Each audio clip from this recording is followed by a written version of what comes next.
And I go to my website and there's a photo of Shakira selling like Viagra or something like that. And I freaked out. Hey guys, welcome to the Business and Bootstrapping Podcast, where we believe in busting your ass and bootstrapping your startup to build the business and life of your dreams. I'm your host, Matt Ward, and if you enjoyed the show today, please check us out at businessandbootstrapping.com to get more great tips, tricks, and interviews with successful entrepreneurs. Thanks, and let's get started. Hey guys, welcome to the Business and Bootstrapping Podcast. Today I'm pretty excited to bring an interview to you guys from someone you may not have heard of before. Today, Jordan Gutierrez is joining the program to share his experience building not one, but $2 million businesses before the age of 23. And I think you guys are going to really enjoy it. So thanks so much for coming to the show today, Jordan. Thanks for having me. So I really wanted to dig into some of the businesses you're working on now. But before that, you're a relatively young guy. I think it's important for us to really go into the story, really understand where you're coming from and how you've managed to achieve some of the successes that you have. Can you tell us a little bit more about growing up, some of the experiences you had, and were you always entrepreneurial? Yeah, I grew up in Mexico. I moved to Canada when I was 15. Both my parents are dentists. Since I was a kid, I always wanted to be an entrepreneur, right? I remember when I was like 5 years old, I started selling candies on the street. And then I actually started hiring my friends to go around in like tricycles and try to sell candies to other people. And, after a few days, they got upset because I was paying them like 2 cents per day. It's still like, even for Mexico, it's nothing, right? So they grouped together and started like asking for a raise. So, right there, since I was like 5 years old, I needed to handle like strikes and like unions and stuff like that. So they unionized and they start asking for more. So then I have to fire them. And, I think that was my first entrepreneurial experience. Like, it was really funny because I didn't know the currency back then. So I only accept $1, 1 peso coins. Other than that, I would say no because I didn't even know the numbers. So, since I was a kid, I always wanted to do my own stuff. In the online business, I started when I was like 13. I always tried to do stuff like, AdSense, AdWords. I had like 10 different businesses online, which, all of them failed. Well, they didn't actually fail, but, they didn't go anywhere. A website where you sign up and we would give you tips on how to travel in Mexico City. A website where you do link exchange. A Flash gaming website. And even as a YouTube, I'm a YouTube partner. I got like over 2 million views teaching people how to play chess. So I was like really, really young. I always was really interested by this internet thing. And, it wasn't until 2007 that I started my first, big kind of like success. I was actually selling coffee. I bought a big coffee shop, a big coffee machine. And, I had a break from high school in Canada. So I went back to Mexico. And in that summer, I bought a coffee machine. I went to the subway. Not the nicest part of Mexico City, and I started selling coffee in that subway. Like, just plug it to the electricity and start selling coffee. So nothing, no permits, no nothing. And then I was in an area that was like full of doctors, and I started noticing that those doctors were chatting with me and stuff like that, but they have a different accent. Their accent wasn't from Mexico City. They were from all over Mexico, and they would come to Mexico City. And I asked them like, what's the problem? Why are you coming to Mexico City? And they say, okay, the problem is that it's really hard to get medical equipment in our communities. All the medical equipment you can only buy in Mexico. Is the same thing with medical books. So we have to travel all over Mexico to Mexico City to get medical equipment. And I was like, okay, why don't you buy them online? And they were like, yeah, we don't like to buy stuff online. Nobody knew how to buy stuff online. It was pretty recent, the e-commerce in 2007. There was a big website. Well, there is a website called Mercado Libre, which is a Mexican eBay, but it's a lot of trust, and like people don't trust Mercado Libre sometimes, and there's a lot of fraud and stuff like that. So I decided that it was a good investment for me to start looking into the medical book and medical equipment, and that's how I started my first business. And just so people realize, how old were you when you decided to do this? You went through all of this customer discovery? 2007, so I was 17. So he was 17, guys. So yeah. You've been doing amazing things since the age of 5, dealing with unions, coming up with different business plans, doing all sorts of things with the internet and AdSense. Were you really just casting your hat out there and as many different avenues as you could and seeing what stuck? What would be your advice for entrepreneurs? Well, the first thing I would say is like, don't get, if you have an idea and you test it and it doesn't work, don't put everything and like try to make it work. Like sometimes you actually need to say, okay, this didn't work. What did I learn? What can I use? And then move on. For me, like I bought the coffee machine and right away I was like making some good money, but then I decided, okay, I think there's better business opportunity in the medical business, and I just sold the coffee machine. Like right, I didn't even have to think about it. Right, it's just the flexibility of being able to move really quick. That's super important for an entrepreneur. Like yeah, like entrepreneurs are like really passionate and they follow your dreams and everything, but if you see that something is not working and you test it and the market doesn't respond to it, just move. You're gonna spend a lot of money and a lot of like years trying to make something that maybe there's not even a market for it. So really, you've got to be able to jump at the drop of a hat to go for the opportunities, take advantage Yeah. of them. So with that, you have a pretty interesting story in terms of the actual coming up with the customers. You just realize from a different accent that these guys are from somewhere else. You start being friendly with them and figuring out how to do that. What would you recommend to people that are trying to find their customer? They're trying to find who to deal with and what business avenue to go down. How could they find their target customer like you did? Well, I guess every market is different, but the good thing about the medical market is that those guys is their life, right? Like if you get one, then that one is gonna tell all their friends, which they're also doctors. So the virality is kind of like really good. But I would say the best thing you can do is an MVP, right? Create a product, don't put a lot of money in it, just get something up there and then run it. And then if it's working, if the market, likes it, then, keep expanding, right? I always love to do MVPs. Like MVPs, a minimal viable product. So for instance, even after I knew that the doctors were there, it took me until 2009 until I started selling on my own website, right? So the next step, I didn't just say, okay, drop everything, pay like $10,000 to get a website and start selling, right? So then I sold my coffee machine. Then I searched for a bookstore and for a medical equipment supplier. And then I bought medical equipment and I started selling on Mercado Libre, like the Mexican eBay. So even before, I needed to validate the market, right? So I started validating. I started seeing the sales go up, probably one sale per every 3 days, but it was something. It was meaningful. And then a little by little, I started creating my own website. So first, I learned how to do a little bit of code, then how to get into the e-commerce. I created my first website. I didn't spend much. Like I spent like $1,000. We actually hired a guy who was a police officer before, and then he didn't like to be a police officer and decided to do websites. But he didn't know any coding. He just I don't know how he did it, but he did kind of like a decent job. So created a website, and it's kind of like the same again. Like we started slow. At first, we didn't sell anything, so everything has to be by phone. So you see the books, you call us, and then we give you a good price, and the transaction is by phone. And then that went on for like a year. Start building our customer base, start growing, and then 2009 is when we start selling, and we kind of start rocketing, right? Like we doubled. We grew over 6 figures in 1 year. So after that, we just keep growing. But like the building from the idea to actually selling, it took 2 years, right? It wasn't like overnight success.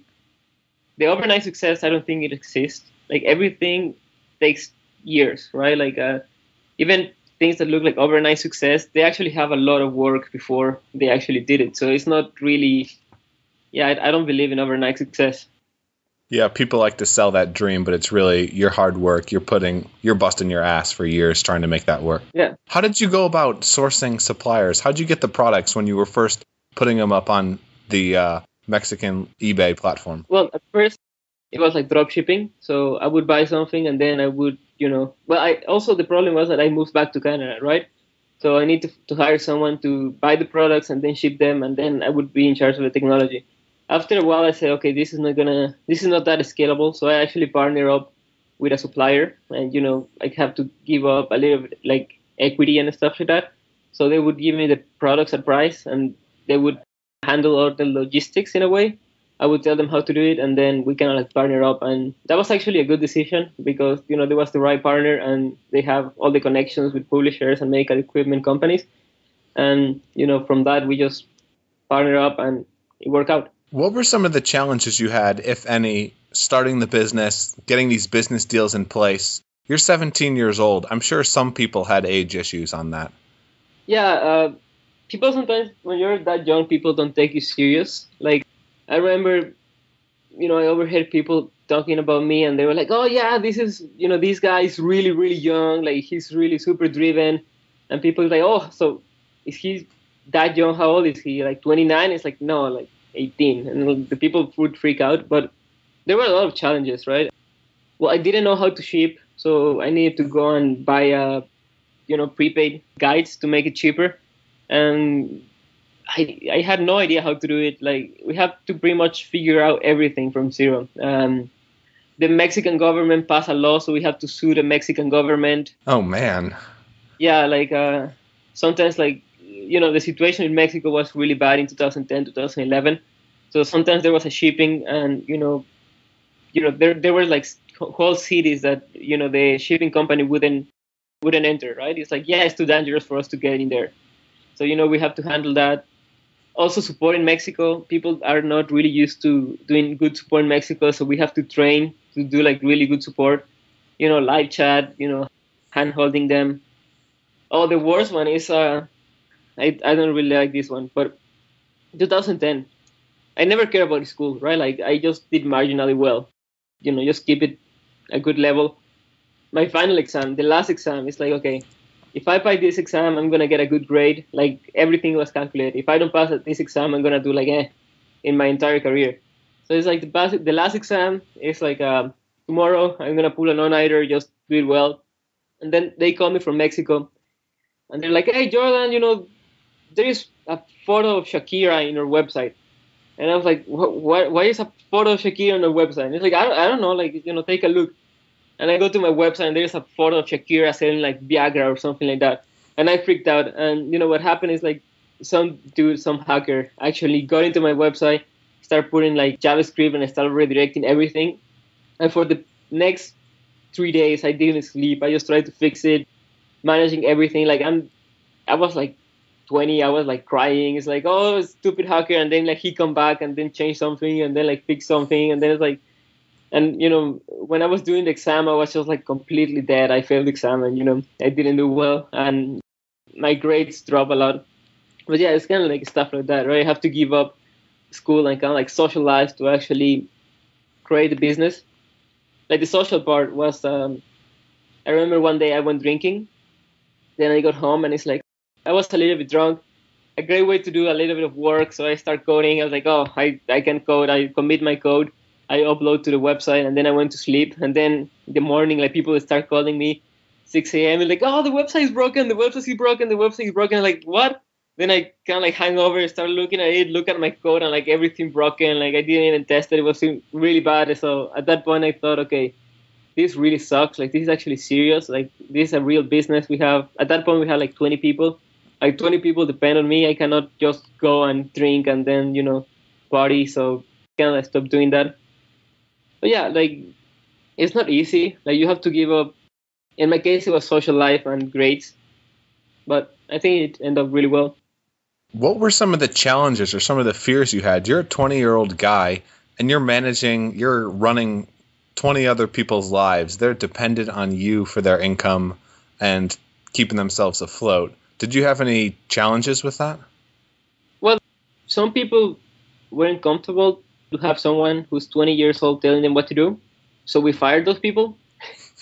But at the end of the day, even back then, we actually hired people around my age. So it was kind of like really easy. It's a learning experience. I'm actually learning. So I'd rather have people that are in the learning curve going up than someone who's kind of like super senior or something like that. So we try to hire like really, really young people. So for young entrepreneurs, would you recommend that they kind of go the same route?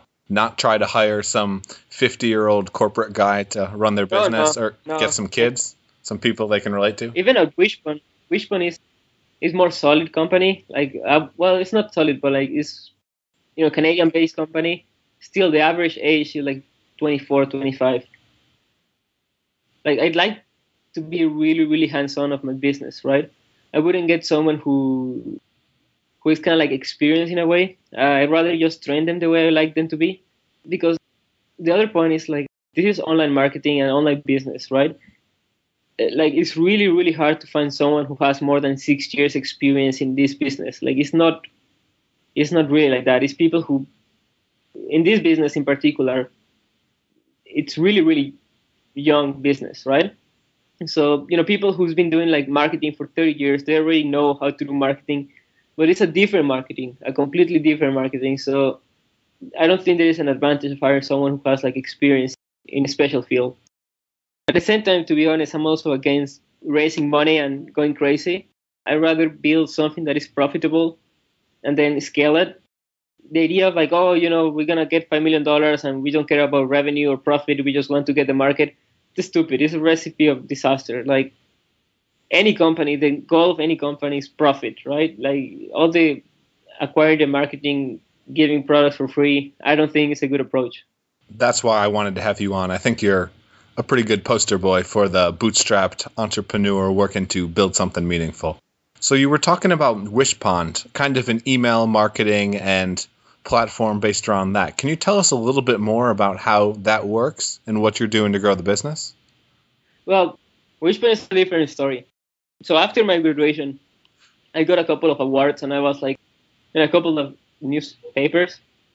And then I was looking for a job in Canada because I needed to get a job in order to stay in Canada. So like, okay, I applied for like 20 different jobs, Starbucks and like crappy jobs. And it's like, okay, most of people thought that my resume was a joke.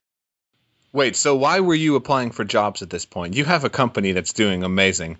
Why apply for a job? I got to cut you off there. Yeah, I really like Canada. And if I didn't get a job, I would get deported back to Mexico. So it's like, I think it's, well, I'm an outlier for international student, but I think that was like annoying because it's like, oh, I have a business, like I want to stay in Canada, but now I need to go and get, a job at a accounting firm or something. So I was like pretty annoyed.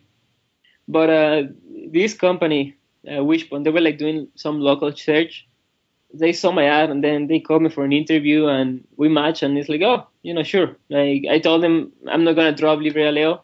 I'm gonna keep working on my Mexican business and I can also help you. And they were like, yeah, sure, like you're smart. And then like little by little, I kind of like switch. When I started, it was kind of like 70-30. Right now, it's probably like 90-10. So 90% of my time goes to Wishbone, 10% to my Mexican business. And well, basically, we pivot a lot at Wishbone. Like we weren't doing well for like 2 years. We didn't know the market until we decided to start doing Facebook apps, right? Back in 2010. Back in 2011, Facebook was kind of like super hot. Like, okay, let's create sweepstakes and photo contests and stuff like that. It was a limited market, but we actually got really good at that. We did the basic of online marketing, right? Like blog a lot, create like 40 different ebooks, landing pages, optimization, lead generation, email marketing, great analytics, great ads, retargeting, like everything, right? We put everything that is like the best practices for online marketing. So pretty much everything that I learned on my Mexican business, I applied to Wishbone and put everything we have, like way more. Like there's a guy who actually lived at Wishbone office for like 3 months, right? He put a bed under his desk and he just lived here. So we actually worked really, really, really, really hard, like really, really, really long hours to make it go up.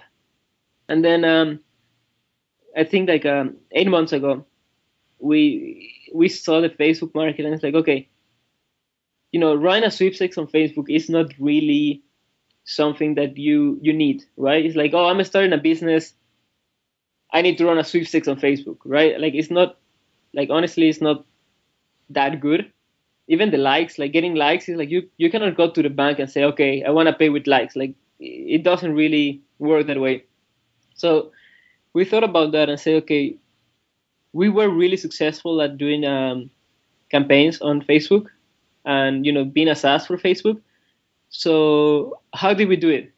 So everything that we learn, we say, okay, we can actually package everything that we had, put it in a small package and sell it to businesses so they can actually grow the same way I grew Libraleo or the same way I grew Wishbone into a big business without having to go to all these places, right? So the idea is like if you're a small business, I don't know, let's say you sell cars or you sell cars. You come to Wishbone, you can create a Facebook ad or a Google ad on Wishbone, right? It's going to be optimized by your, experts. Then you're going to go to a landing page that is fully optimized for conversion. So if they don't convert, you can use Wishbone retargeting to, retargeting them everywhere. So then after they convert and they put the email, Wishbone automatically creates marketing automation. So you're going to send them like emails every few days about like, what to see when you want to buy a car. And then at the end of the day, you can see who opened the emails and then just go call them and make a call, right? So it's pretty much everything I would do for most of the business in one single package. And, that's how we start growing. We've done really well. Like we were like one of the fastest growing companies in Canada in 2012 and in 2013. And I'm pretty sure we're going to be one of the fastest again in 2013. We're like around 40 people in Vancouver right now. So you're up to 40 people now. What's your revenue like? I saw on your site that you had over 15,000 customers, and you're basically giving them an all-inclusive package. You buy what we have, and we will help you with everything that you need from start to finish of the funnel. Yeah. We're profitable. We're more than $1 million company. I cannot tell you. Okay, not a problem. So one of the questions I wanted to ask you about, you're talking about the experiences that you've learned from running the Facebook campaigns. What are some of the things that you could share with people in terms of lead page optimization if they want to build their own lead pages and make them convert better? What are some of the tips and tactics you guys use? Well, there's a trick that we actually use that increases our revenue 20% overnight. That is like really, really silly, but actually works really, really well. When you create a landing page, if you automatically focus the mouse on the email, you're going to increase conversion like 20%. Oh my God, that's brilliant. Yeah, I know. It's like line of code that actually changes, and makes a big difference on your business. The other thing I would say is, well, retargeting is really good. For landing pages, don't let the people drop and, not come back. So retargeting is really, really positive return investment. Even if you go to Wishbone right now and then you go to YouTube, then you're going to see your ads everywhere as a video. So we're going to start retargeting you. It's really annoying, to be honest. Like, you're super tired. You want to go home, relax, watch YouTube, listen to some music, and boom, a Wishbone video. Oh, it gets really annoying, but it's actually really effective. So, retargeting is really, really good. For me, there are like 3 different types of landing pages. One landing page optimized for blogs and SEO. So it's pretty much a long blog that, talks about stuff. The second page is a landing page optimized for products. So it's for people who don't know who you are and then start researching and you tell them why they should use your products. And the third page is a landing page optimized for conversion and ads. So it's a landing page that literally has really, really clear call to action. So it's like, give us your email, sign up, create an account. It doesn't have a lot of headers. It doesn't have a lot of footers. It's just like, 100% optimized to get a sign up, right? So those are the 3. It's really hard to have a landing page that it's compatible with the 3 of them. So for every product, we have like 3 different landing pages. Okay, so you really have to choose a focus. You need to know exactly what you want your customer or your client to do when they're on that page. Yeah. So once you get that email, once you're doing the retargeting and you're sending out those emails, you're sending out your autoresponder, what are some things that people could do once they get someone on their list to really engage with them, build a relationship? What do you guys do? Well, for instance, we have a lot of ebooks, right? Like how to build your landing pages, how to create a successful contest, so stuff like that. So number one, you have to position yourself as the expert, right? So most of our marketing, we don't like to spend a lot of money on ads. We'd rather spend it on educational content, an ebook. So when people come and see the ebook has to be really good quality so they start trusting you. After that, we send them like 6 or 7 emails explaining all the products. Well, not all the products. No, it's not even selling. It's actually pointing them to products, to articles that we have related to the ebook you downloaded. So it's kind of like really, really, it's educational, right? And once we think you're actually good to go, we send you an email like inviting you to use our products. If you don't like that email, sure, we're gonna keep sending you emails about our blogs, emails about educational emails more than sales emails, right? Like at the end of the day, if we educate marketeers and they actually know how to use us, it's actually good for us. So most of our email marketing and most of our products are most of our marketing is educational rather than which one is great, which one is great. We don't like that. So you put out amazing quality content to really help people. How do you syndicate that? How do you get that out there so people find what you're saying? They find the help that you're giving out to help grow their businesses. How do you get that to people? Honestly, it doesn't happen overnight. Like it took us like 6 months to people to actually notice. But the most important thing is content, right? Like the content has to be really, really, really high quality. Like 30% of our staff here at Wishbone are marketeers and content marketeers, right? So, yeah, honestly, grows organically, right? Like our posts are, sometimes over 2,000 words long. We use our current signups to actually promote our content, but most of it is organic. Like we set up the best SEO pages, we set up decent SEO, decent marketing automation, all that stuff. But then at the end of the day, your content is great. It's gonna take a few months, but then people are gonna start reading it. People are gonna start sharing it. People are just gonna go and automatically go to the content page, and search engine are gonna start ranking it higher. So for people that are starting out, they're bootstrapping just like you did, so they're self-funded. What kind of time commitment should they dedicate to putting out amazing quality content versus trying to sell their product or service? They've got to be able to put something on the table. They've got to survive, but at the same time, they want to add value to their customers' lives and try to grow their network and their market. What would you say? Well, I would say it should be 70-30. The other thing we actually do a lot is like we go to Quora, we go to Wire Forum, we go to all these websites that have marketeers, and we don't spam. Like we don't spam, but we actually put really, really good content when people ask questions, and then we redirect them, or like we put a link to an article that actually talks about that, right? Even a lot of times we actually do customized videos for them. So in Quora, for instance, somebody asks, okay, I have a small car dealership. How can I promote it? We actually have someone that says, hey, Quora user, you ask how to promote your car dealership, and we actually give you a customized email just for you. So it's actually pretty cool. So yeah, I think that's a good ratio. 70% trying to get people to learn from you, and 30% to sell your product, right? Once people trust you, once people know that you're good and you know what you're doing, then it's more likely that they're gonna convert, right? Again, the other thing that is really, really good is that if you write a good blog post about landing pages, like you can be sure, 100% sure, that all the people that go to that landing page seen your brand, and then they're interested in landing pages, right?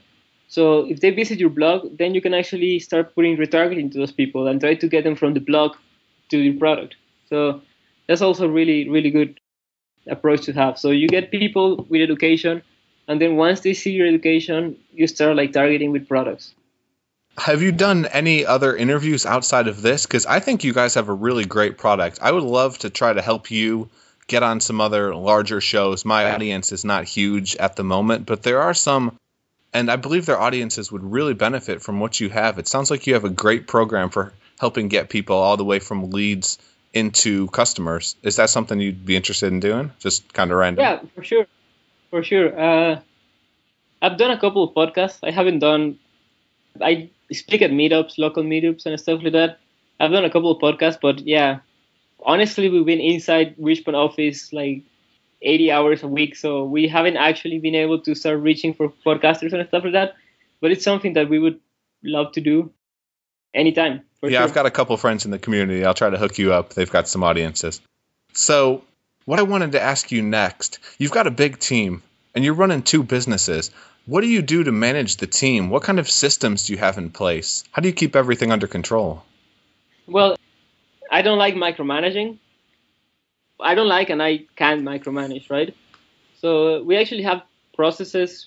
One of the things that I really like about having a business in Mexico and living in Canada is that it's like double-edged sword, right? Like I cannot manage the business, so I have to have really, really, really clear guidelines on how everything works, right? So pretty much guidelines like, okay, if this happens, you do this. If this happens, you do this. If this happens, you do this.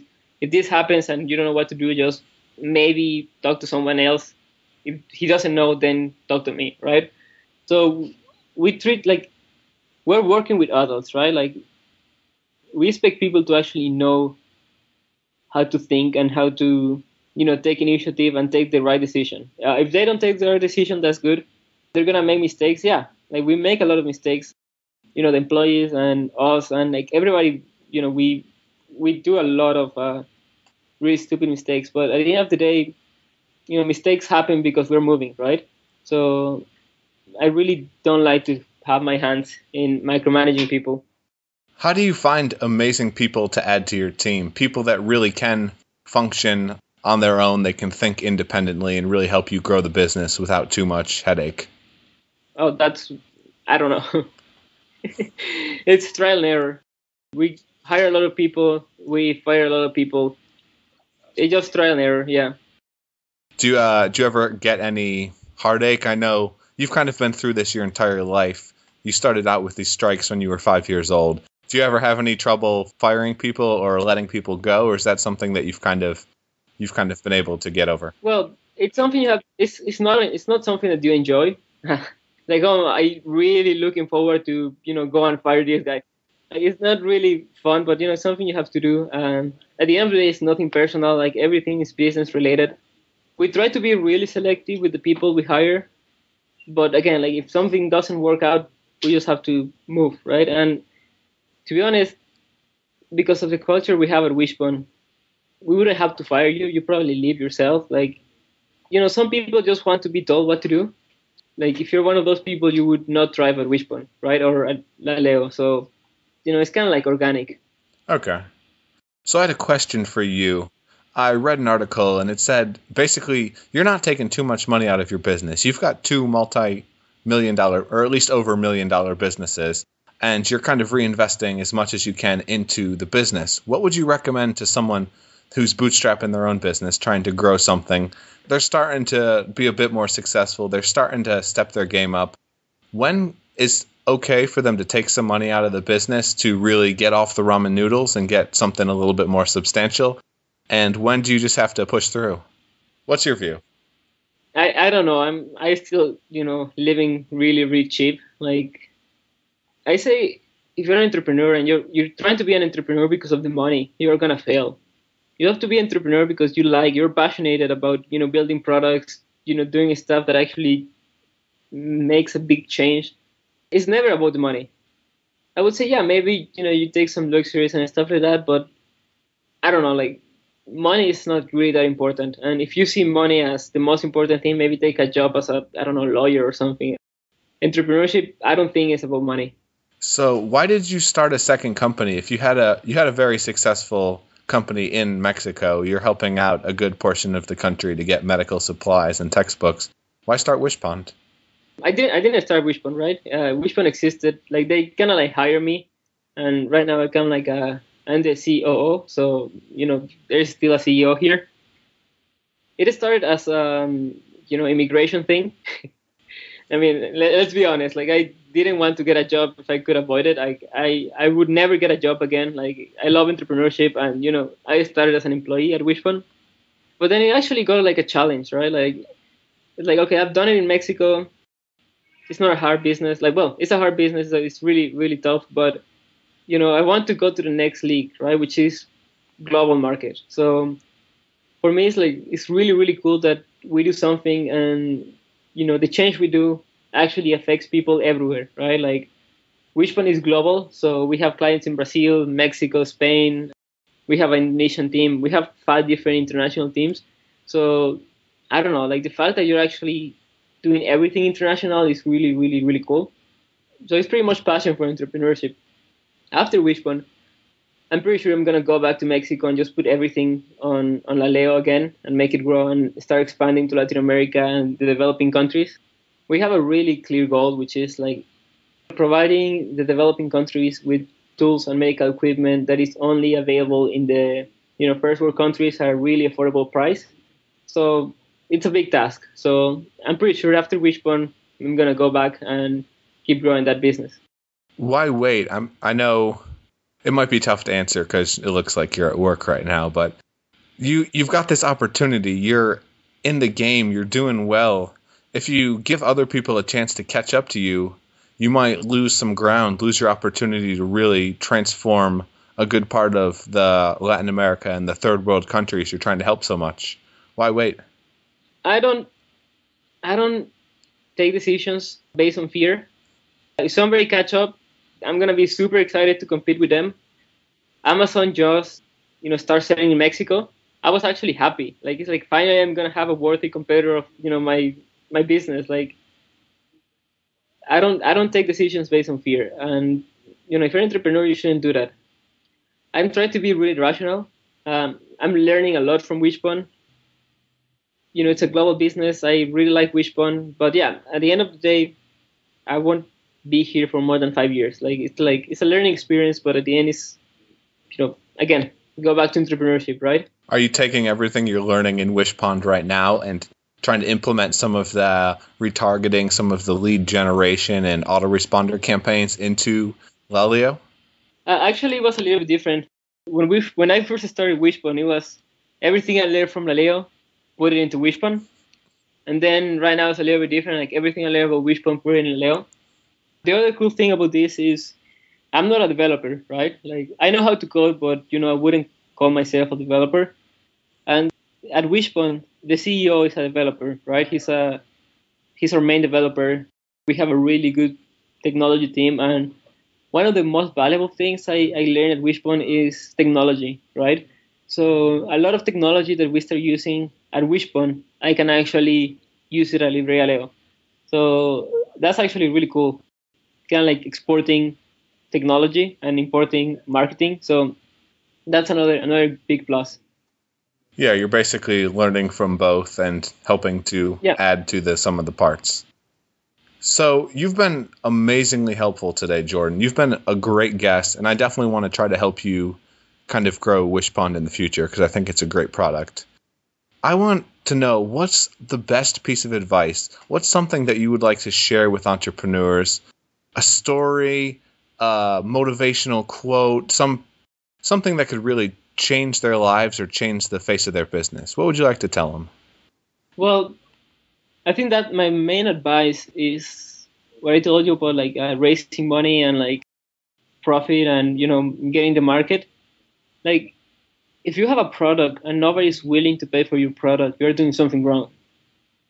It's gonna sound a little bit probably people might not like this, but it's kind of like you're not gonna be next Instagram or the next Facebook or the next WhatsApp, right? Like maybe you will be, but it's gambling, right? Like that's not on your hands. Like it's not under your control to be one of those guys. They had a lot of luck, and honestly, it's like going to the casino and put everything in one number, right?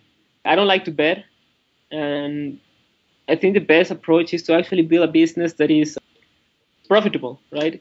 Just focus on making a business that people want, that people are willing to pay for, that is profitable, and then start expanding it, right? Don't try to do I'm going to put all my money to get the market and then we focus about profitability later. That's the recipe for disaster. I totally agree. And that's a big part of the reason why I wanted to start this podcast, to get people to see some of the great entrepreneurs that have built something, they've avoided the funding, and they've still managed to create something meaningful, something that lasts. I want to thank you so much for being on the show today, Jordan. You've been a pretty awesome guest. I'm sure not as many people have heard your story and that your story will really be beneficial and impactful for them. If they want to reach out to you and say thanks, say you're awesome, or really just connect with you, where's the best place to do it? Well, you can reach me on LinkedIn or just email me at jordan@wishbone.com. Okay. We'll, of course, include links to all that in the show notes. And anything else you want me to link to or include? Anything, any kind of resources that Wishpond has that you think people really, really would benefit from? Well, you can check out our blog and our ebooks. I could give you the link. But you've been also a really good host, so I really like this interview. Thanks so much, man. You've been pretty awesome, and I want to keep in touch in the future, see how things are going for you. For sure. Have a great day. Guys, I just want to say thanks for tuning in to another episode of the B&B podcast. I hope you really enjoyed the interview today and got something that's really going to transform your business. If you're interested in getting more interviews like these and some other bootstrap business and branding advice, you can head on over to businessandbootstrapping.com to check out our blog. If you want more, be sure to subscribe and get our free productivity guide with 7 useful strategies to help you when growing your business. And hope to see you guys again soon. And of course, as always, if you guys enjoyed the episode and you want to be freaking awesome, would love a 5-star review in iTunes if you can take the time. Thanks so much, guys.